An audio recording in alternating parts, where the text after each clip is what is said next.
Assalamualaikum warahmatullahi wabarakatuh.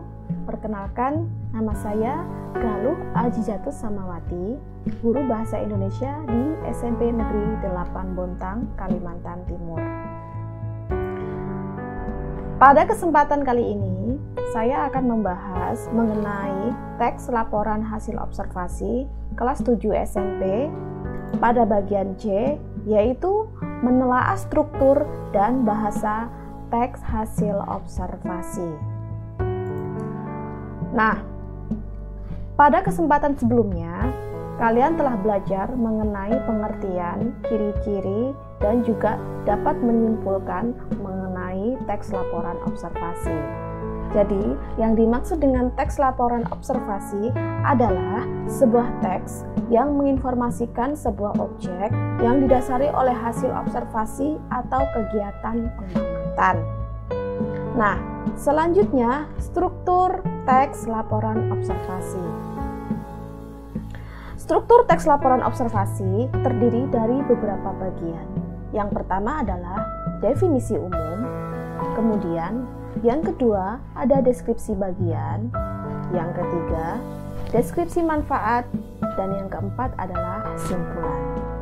Definisi umum biasanya berkaitan tentang pengertian batasan atau pengelompokan dari objek yang dibahas atau masalah yang dilaporkan. Contohnya, lebah adalah, hujan merupakan. Nah, itu merupakan bagian dari definisi umum. Jadi menjelaskan pengertian-pengertian, batasan atau pengelompokan suatu objek. Selanjutnya adalah deskripsi bagian. Deskripsi bagian mengarah kepada aspek-aspek tertentu yang berkenaan dengan objek yang dilaporkan, seperti ciri-ciri fisik atau keadaan, perilaku, rincian akibat, jumlah, tempat, waktu, dan lainnya. Contoh, lebah adalah serangga dengan berbagai manfaat yang luar biasa.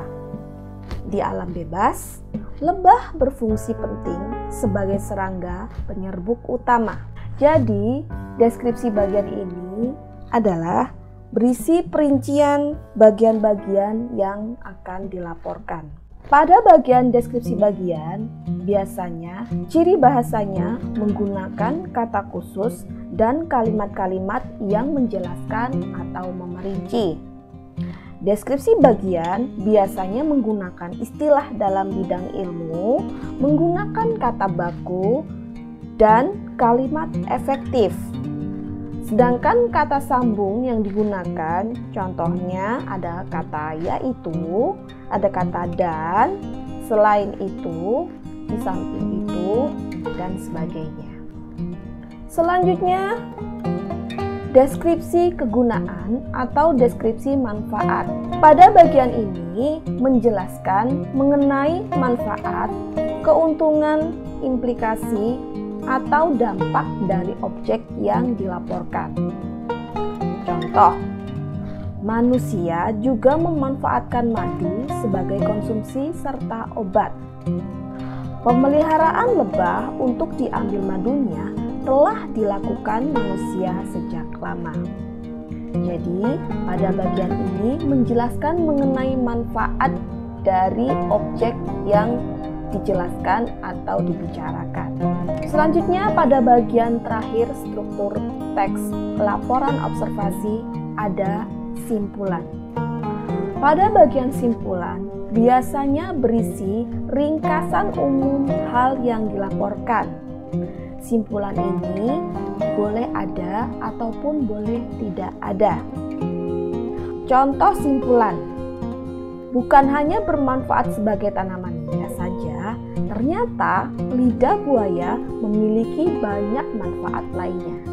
Jadi, bagian ini menyimpulkan dari hal-hal yang dibicarakan di atasnya, yaitu pada bagian pernyataan umum, deskripsi bagian, dan juga manfaat. Selanjutnya, kita akan membahas mengenai ciri-ciri kebahasaan dari teks laporan hasil observasi. Ciri kebahasaan yang pertama, teks laporan observasi menggunakan kata yang menggambarkan sekelompok benda, orang, peristiwa alam, kehidupan sosial yang bersifat umum. Selanjutnya, ciri yang kedua adalah menggunakan kata-kata kerja tindakan yang menggambarkan peristiwa alam, sosial, atau perilaku manusia, serta binatang. Ciri yang ketiga, menggunakan kata kopula. Kata kopula adalah kata kerja definisi. Contoh kata kerja kopula adalah kata merupakan, ialah, adalah, dan juga yaitu.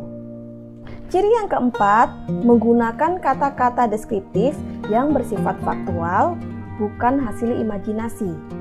Umumnya berupa kata-kata sifat. Untuk lebih jelasnya, silakan melihat link berikut ini. Demikian penjelasan saya hari ini. Kurang lebihnya saya mohon maaf. Wabillahi taufiq wal hidayah. Wassalamualaikum warahmatullahi wabarakatuh.